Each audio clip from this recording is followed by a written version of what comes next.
estamos mais uma vez pensando na temática dessa série, que é Jesus, Ele é, e temos pensado aqui em algumas dessas caracterizações, principalmente, na verdade, desde o começo, exclusivamente, nas caracterizações que o apóstolo João faz de Jesus, ou pelo menos que ele registra sobre Jesus no livro do Apocalipse. Hoje nós continuamos com essa reflexão, já pela quinta vez, e você recebeu hoje, lá no grupo, no WhatsApp, uma foto, e essa foto, ela dizia assim: a noite é sombria, parece que os nossos piores eventos, os piores acontecimentos das nossas vidas, eles acontecem à noite. Não sei se é a percepção sua, mas parece ser a minha. Parece que a gente fica mais doente à noite, parece que a gente precisa sair correndo para o hospital à noite. Até as mulheres grávidas parece que resolvem ter mais filhos fora de hora, quando está todo mundo despreparado diante da situação. É na noite que é mais difícil de você encontrar socorro, é muito mais complicado você ligar para alguém, você encontrar alguém que possa te socorrer, que possa te dar uma carona, que possa te dar algum tipo de apoio. E por isso, na noite que, claro, a sensação de insegurança, ela aumenta. Existe a insegurança real que aumenta por conta da escuridão, mas também a sensação de insegurança aumenta e potencializa os nossos medos.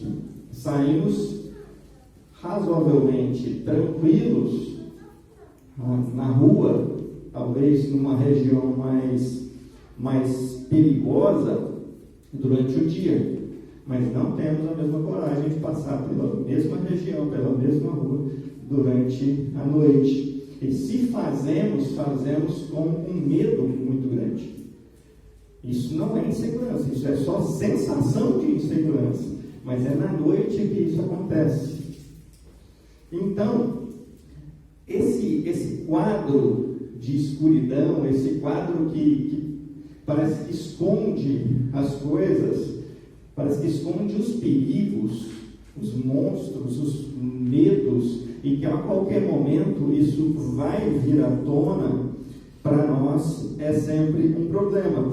E aí eu perguntei lá para vocês, hoje, diante dessa afirmação aqui, eu pedi para que vocês completassem. Jesus, Ele é.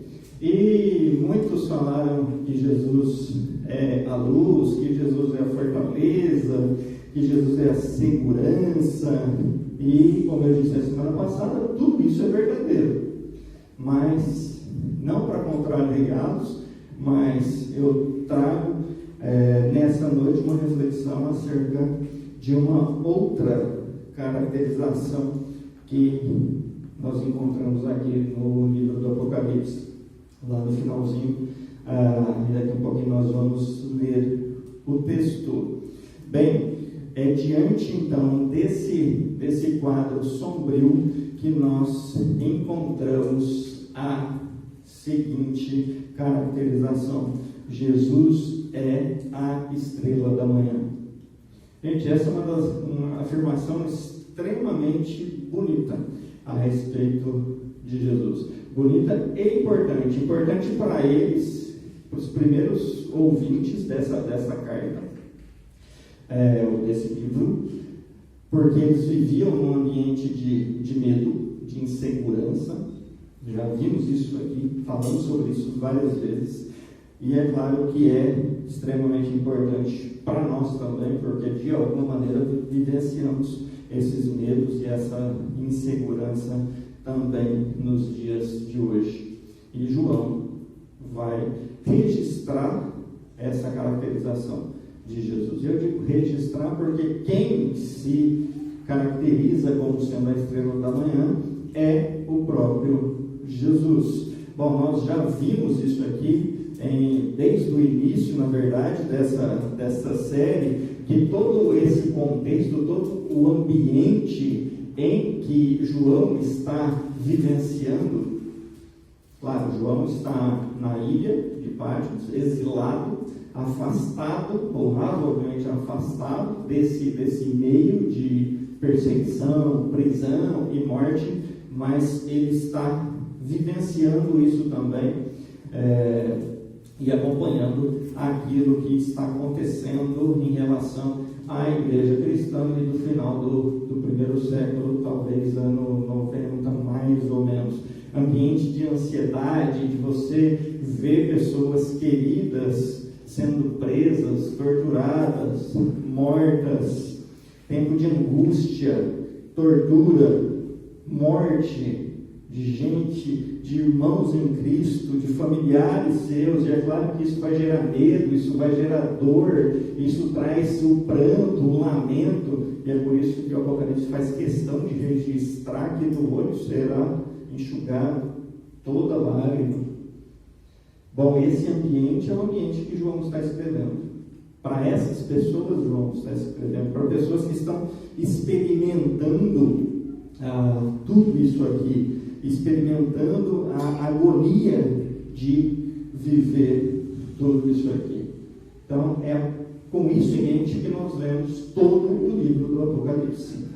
E eu gostaria que vocês me acompanhassem, então, em pelo menos algumas partes dessa leitura, capítulo 21, e depois vamos nos deter um pouco mais no capítulo 22.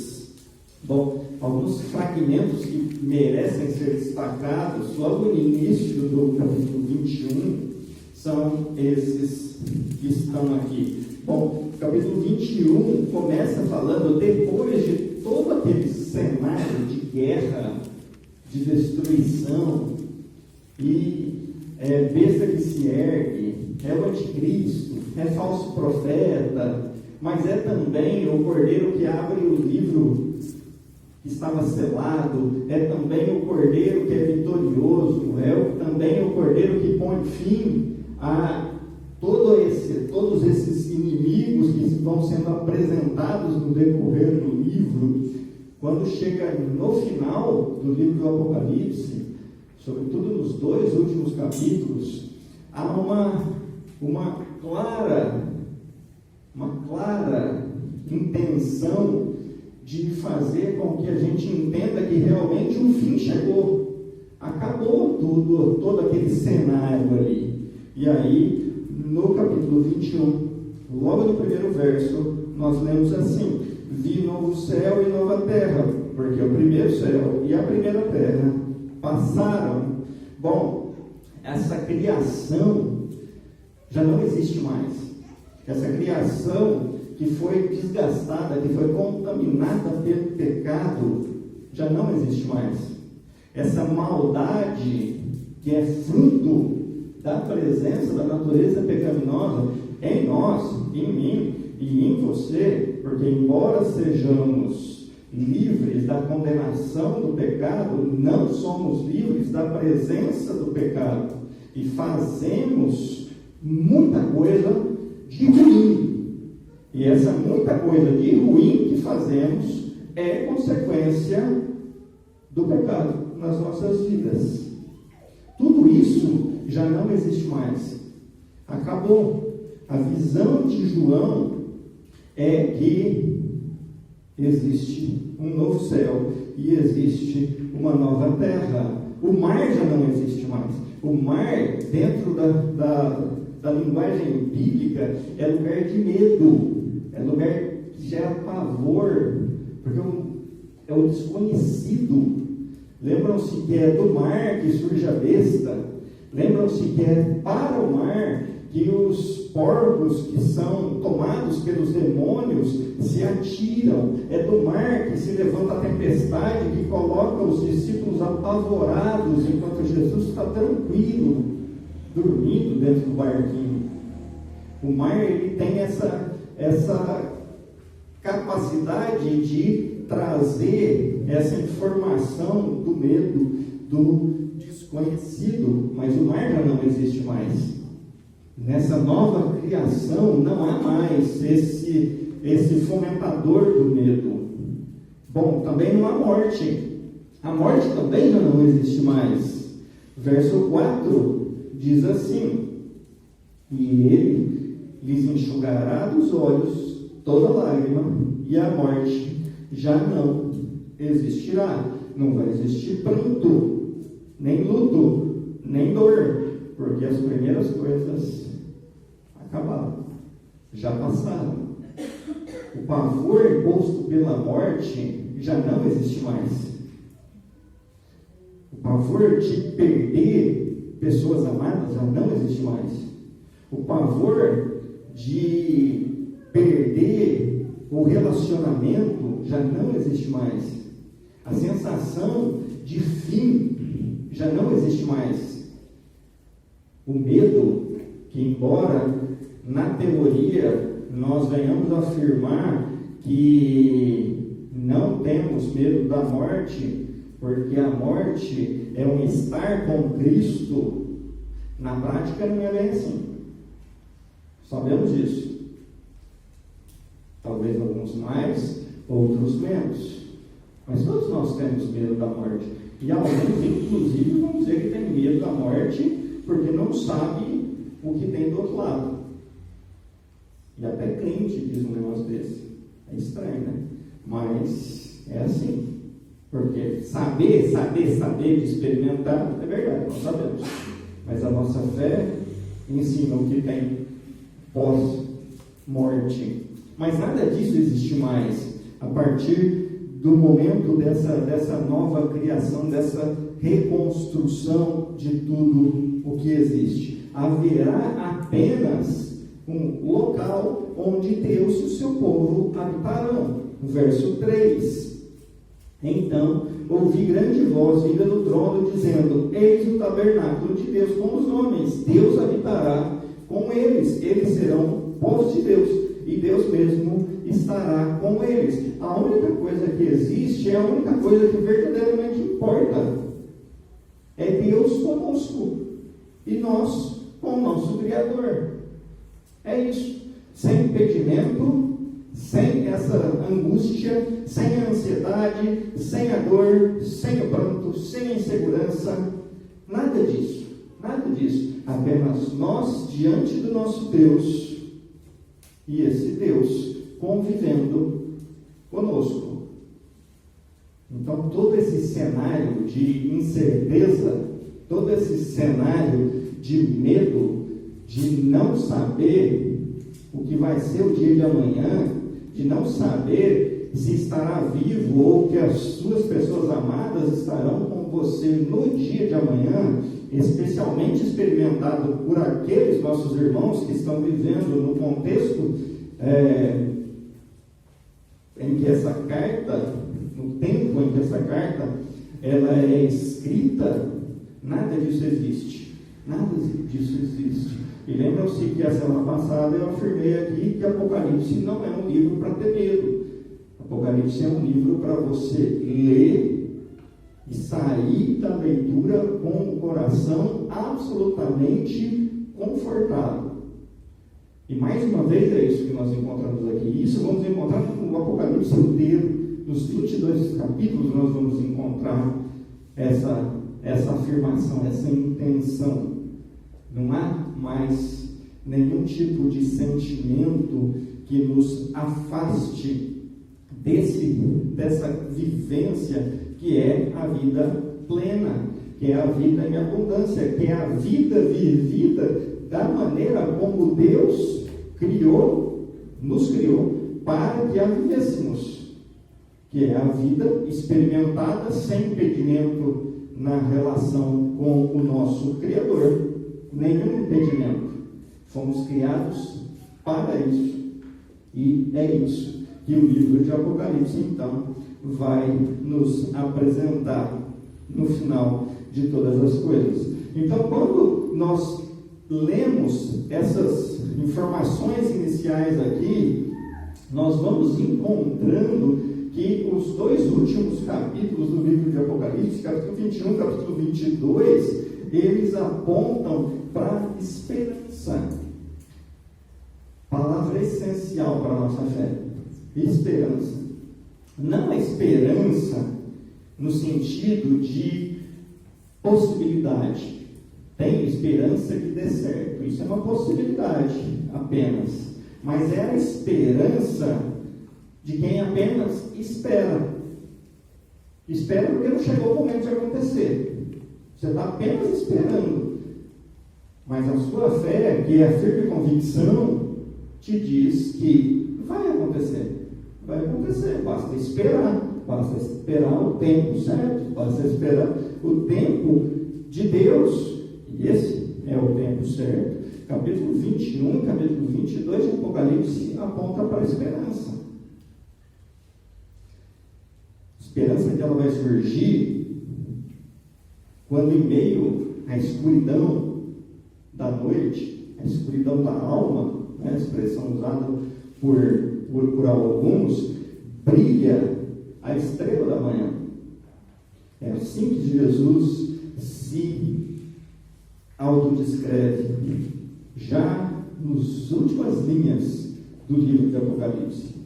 Jesus, então, vai dizer assim, capítulo 22, verso 16: Eu, Jesus, enviei o meu anjo para vos testificar estas coisas das igrejas. Eu sou a raiz e a geração de Davi, a brilhante estrela da manhã. A esperança que surge no meio da noite escura é a estrela da manhã. Bom, vamos pensar um pouco no que significa essa autoafirmação aqui, essa autoidentificação aqui de Jesus. Bom, a primeira coisa é que, só abrindo um parêntese aqui, hoje nós sabemos que a estrela da manhã não é meramente uma terminologia, mas era realmente o que na época se compreendia como sendo uma estrela que é possível que você enxergue no finalzinho do dia, e uma estrela que você consegue enxergar pouco antes do sol aparecer.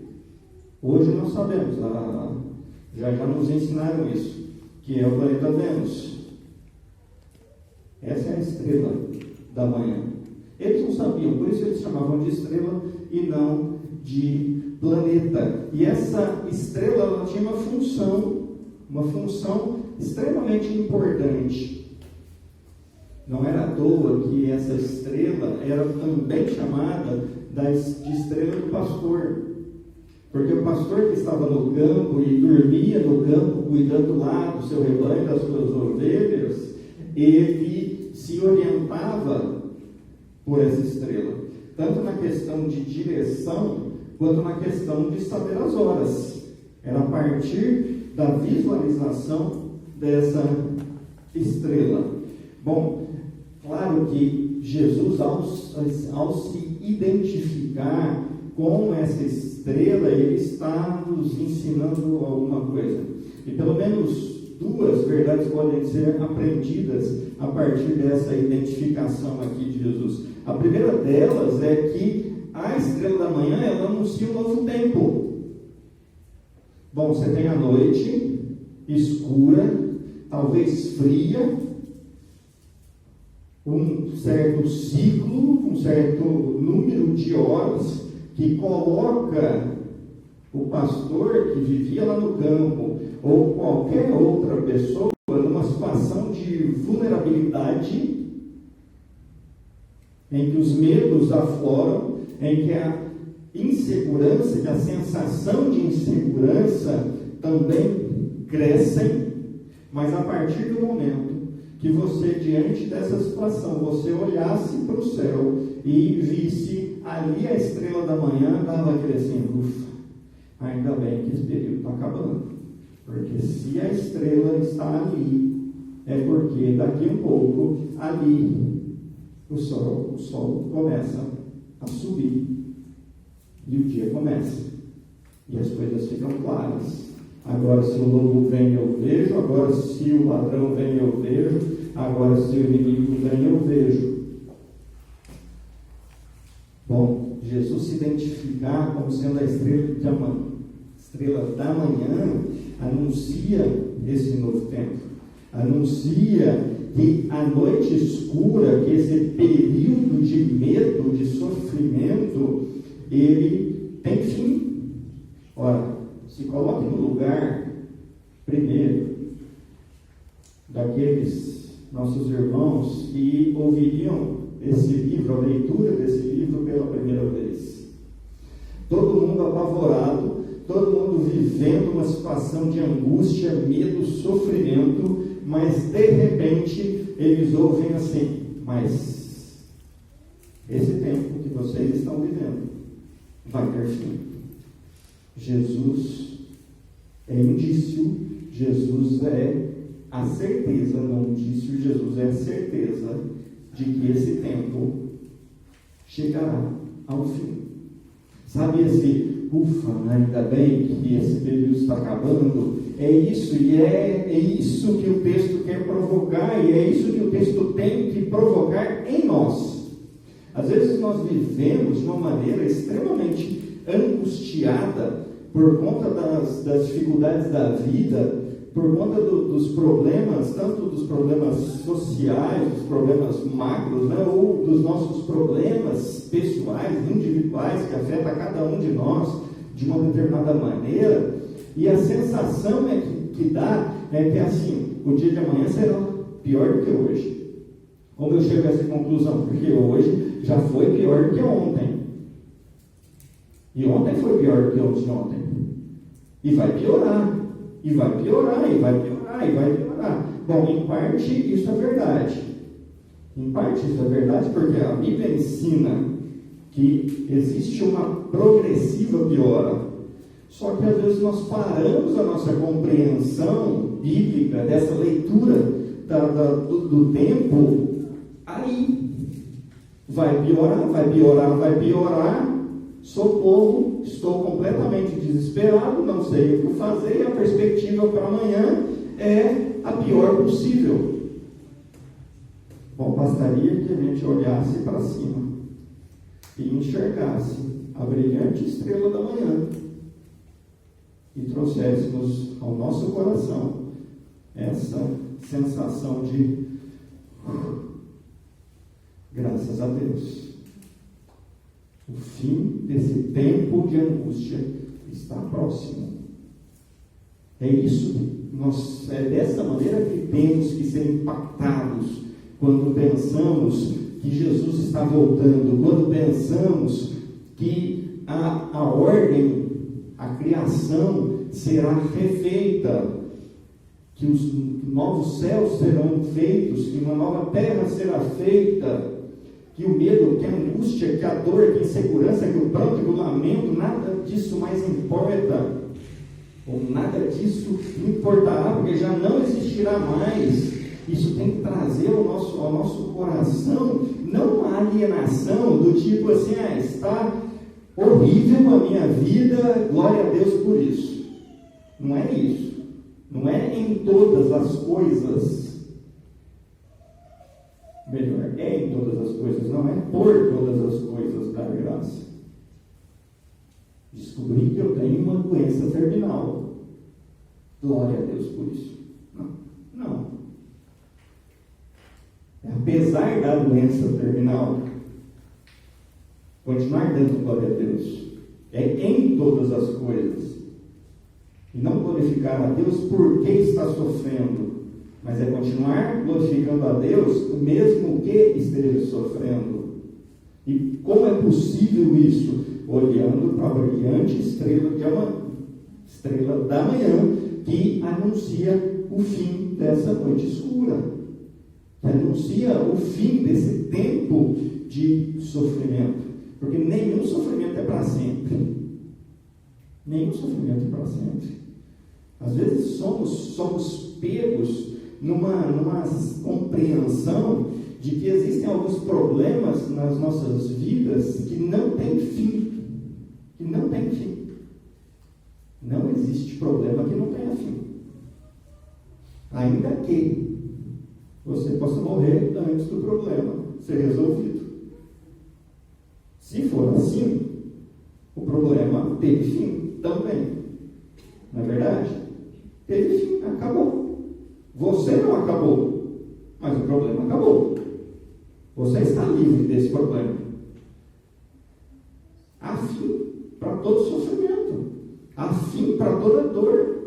Há fim para todo luto. Há fim para todo pranto, para toda insegurança, para toda angústia, para toda ansiedade. Há fim.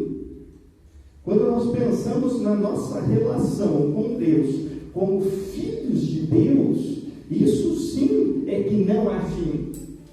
Isso teve início na nossa conversão. Mas isso não tem fim. Não haverá fim para isso. E a gente precisa se alimentar disso. Um passinho ainda além. Quando Jesus se auto-identifica com essa expressão, usando essa expressão, a estrela da manhã, ele está dizendo também que ele é presença inquestionável. Inquestionável. Porque se você for ali agora e procurar, e ela fica razoavelmente perto da Lua, talvez você não veja. Isso quer dizer que ela não está ali, ou ele, está vendo? Não está ali, a estrela da manhã não está ali, não está. Você que não está vendo. Num dia chuvoso, você não vai ver. Uma noite chuvosa, você não vai ver. Isso quer dizer que não está lá? Não. Isso quer dizer que você não está vendo. Bem diferente,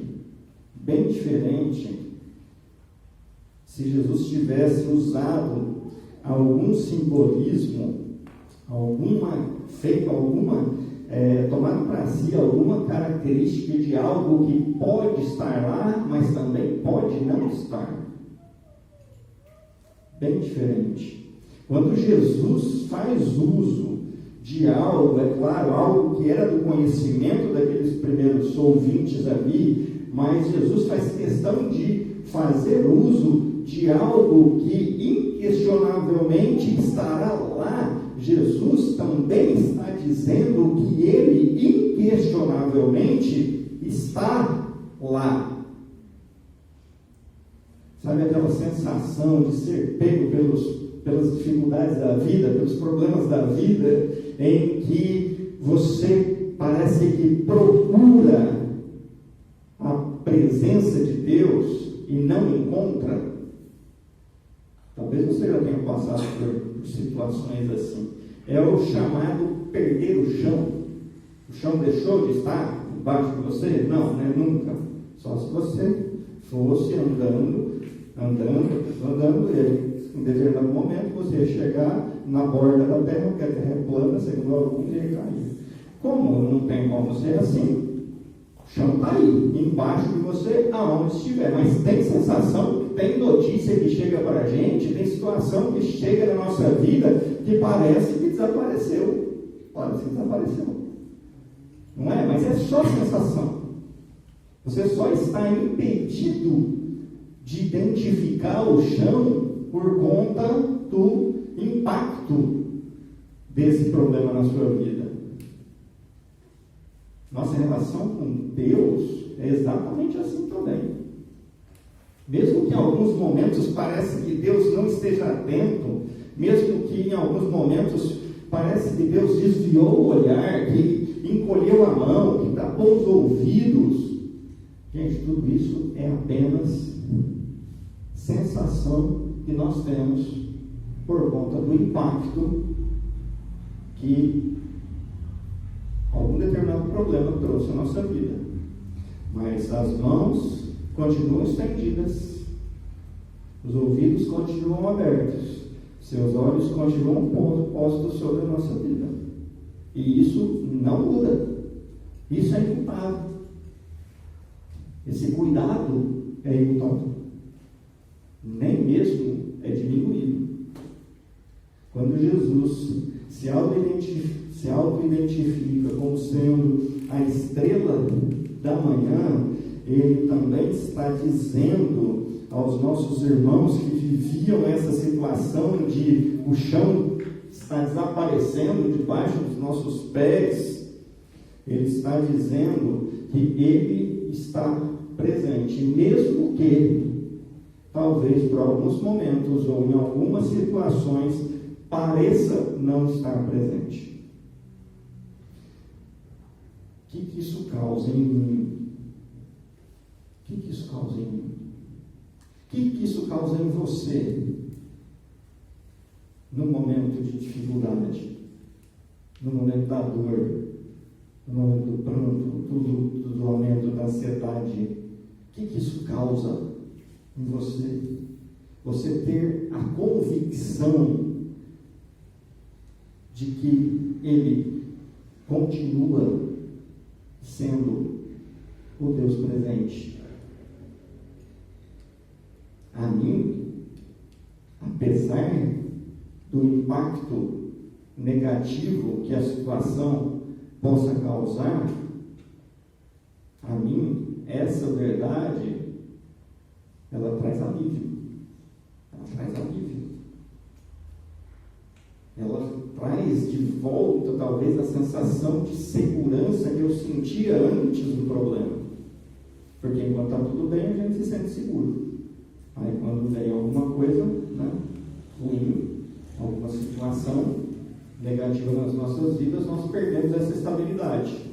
Mas ao lembrar que Deus continua sendo o Deus presente, isso traz de volta essa segurança. Opa, não estou desamparado, não estou sozinho. Não é à toa que quando você lê os Salmos, as figuras que você vai encontrando uma após a outra falam dessa presença do Deus que é a fortaleza, do Deus que é o escudo. A presença de Deus, ela é reforçada salmo após salmo, salmo após salmo, salmo após salmo. E isso precisa ser com a gente também. Essa compreensão, essa convicção precisa ser alimentada. Jesus é um Deus presente em todo o tempo, mesmo que vivenciemos aqui algumas coisas que não gostaríamos de viver.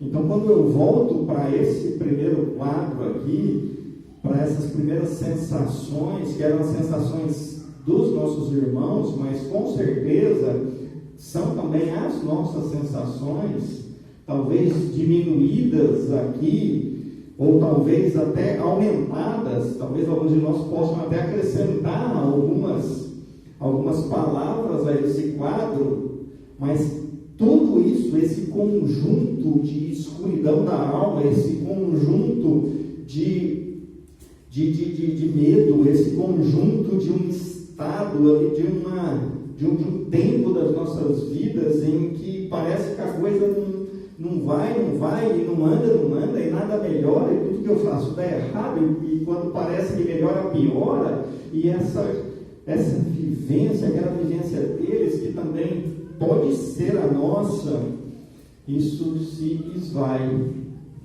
quando eu me lembro que, apesar de Jesus, em alguns momentos, parecer não estar presente, Ele sempre está presente e garante que o sofrimento um dia chegará ao fim.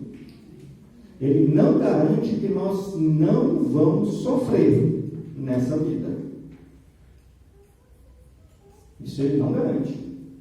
Mas ele garante que um dia todo sofrimento chegará ao fim. É que, é claro, como nós somos imediatistas, a gente gostaria que isso acontecesse agora, embora nós não queiramos morrer agora. A gente gostaria que o fim chegasse, mas o fim dos problemas, para a gente poder continuar curtindo a vida. Bom, curtiremos a vida, mas não é assim. Não é assim. A garantia que nós temos da parte dele é que curtiremos a vida na eternidade, numa nova realidade, e a partir de um novo status de relacionamento com ele.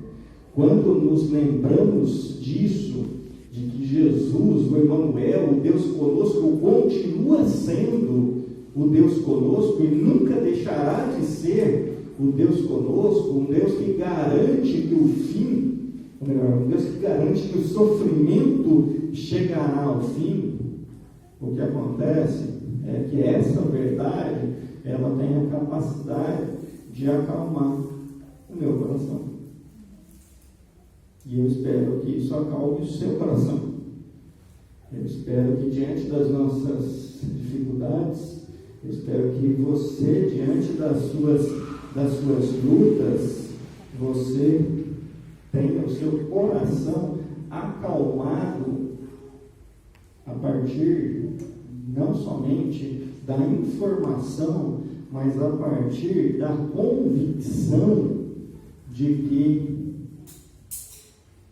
Jesus é o Deus conosco que garante que um dia o fim trará o fim do sofrimento, que o sofrimento chegará ao fim e que isso realmente possa fazer com que, de alguma maneira, a intensidade da nossa dor, a intensidade das nossas lutas seja amenizada e possamos tocar a nossa vida adiante, ansiando pelo dia em que isso será pleno nas nossas vidas e então viveremos a vida plena, a vida em abundância, a vida na sua plenitude, a partir de um relacionamento íntimo e sem impedimento com o nosso Criador. Que Deus abençoe.